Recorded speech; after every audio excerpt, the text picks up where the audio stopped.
Como milhares de pessoas, em junho de 2020, Dona Lucília contraiu o Covid-19, mas ao chegar no hospital para tratar a síndrome respiratória, descobriu uma doença ainda mais grave, a leucemia. No momento que eu recebi a notícia, foi assim um impacto, eu gritei, porque eu peguei pela internet, inclusive, o resultado. Foi um tratamento, assim, muito dolorido assim na questão das...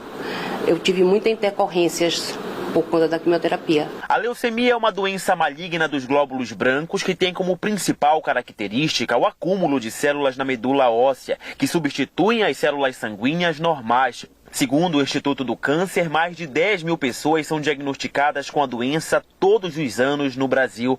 Para alertar sobre a gravidade da patologia, o mês de junho é conhecido como mês laranja, como explica esse hematologista. A leucemia é uma doença muito grave, é um tipo de câncer, né? Uma doença que não pode ser negligenciada e que, ao mesmo tempo, infelizmente, não tem prevenção. Apesar dos avanços da medicina, a leucemia não tem prevenção. Por isso, é importante ficar atento aos sinais do corpo. Você tem fraqueza, mal-estar, às vezes falta de ar, dificuldade de fazer exercício físico, dificuldade de concentração, sangramentos, infecções de repetição, ou seja, a pessoa está sempre gripada, sempre com infecção de pele.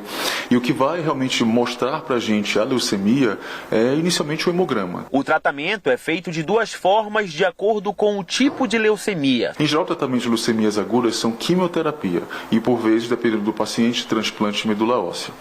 Já as leucemias crônicas, são outros tipos de doença, ainda uma leucemia, ainda um tipo de câncer. Nesses casos, em geral, você faz tratamento oral ou com alguns tipos de medicamento endovenoso. Em geral, você não faz quimioterapia nem transplante. No caso da Dona Lucília, ela encontrou um doador na própria família. Aí ela disse, você tem alguém da família que possa... Eu digo, eu tenho só 9 irmãos. Ela até riu, né? Nossa, 9 irmãos. Aí eu sei que ela disse, então vamos fazer o seguinte, quem tem menos de 60 vai fazer o exame. Foram 6 fazer. Dos 6, 2 era compatível 100% da minha medula. Junho também é mês de alerta para uma outra doença, a anemia. Considerado um problema de saúde global, a condição clínica atinge 30% da população mundial. As mais afetadas são crianças menores de 5 anos e mulheres grávidas. E apesar de muita gente fazer relação de que a anemia se torna leucemia, isso é um mito. Mas o médico explica que a condição clínica é grave, não deve ser minimizada. A anemia, como tem várias causas, desde deficiência de vitaminas, falta de hormônio, doenças infecciosas e entre elas a leucemia. Então a anemia deve ser bem diagnosticada, identificar qual é a causa para poder tratar corretamente. Hoje a Dona Lucília está curada, como ela mesma diz, renasceu. E vivendo essa nova fase, ela deixa o recado. Ir ao médico pelo menos uma vez por ano para fazer check-up é interessante. Outra coisa que eu gostaria de chamar a atenção é a questão de doações de medula óssea, porque o banco é muito carente de medula óssea.